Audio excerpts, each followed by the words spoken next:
দীর্ঘ ৪ বছর পর ফের ভারত সফরে রুশ প্রেসিডেন্ট ভ্লাদিমির পুতিন। সফরের উপলক্ষ হল ২৩তম ভারত রাশিয়া দ্বিপাক্ষিক সম্মেলন। এই কারণে বর্ণিল সাজে সেজেছে দেশটি। রাজধানীর দিল্লির পাশাপাশি উত্তরপ্রদেশ থেকে ওড়িশা কিংবা পাঞ্জাব সবখানেই যেন রং ও শিল্পের ছোঁয়া লেগেছে। বিশেষ করে আরতি, হাতে আঁকা ছবি ও বালুর শিল্প বেশ উল্লেখযোগ্য।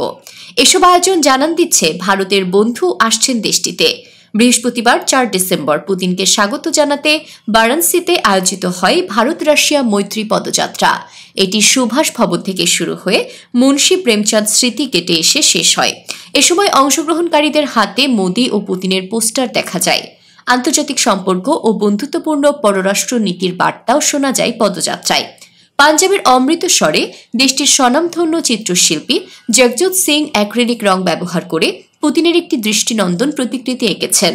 পাশাপাশি ওড়িশার পুরীতে আন্তর্জাতিকভাবে প্রশংসিত বালু শিল্পী মানুষ কুমার সাহু পুতিনের ভারত সফর উপলক্ষে একটি বালির অ্যানিমেশন চিত্র তৈরি করেছেন। পুতিনের এই সফরের মূল এজেন্ডাগুলির মধ্যে রয়েছে প্রতিরক্ষা সহযোগিতা বৃদ্ধি, জ্বালানি সম্পর্ক এবং তেল বাণিজ্যের উপর পশ্চিমা নিষেধাজ্ঞার প্রভাব। এদিকে দেশটির প্রধানমন্ত্রী নরেন্দ্র মোদী বৃহস্পতিবার পুতিনের জন্য একটি ব্যক্তিগত নৈশভোজের আয়োজন করেছেন।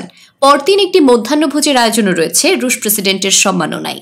সফরে রাজঘাট স্মৃতিসৌধ পরিদর্শন এবং রাষ্ট্রপতি দ্রৌপদী মুর্মুর আয়োজনে একটি ভোজ সভায় যোগ দেওয়ার কথাও রয়েছে পুতিনের।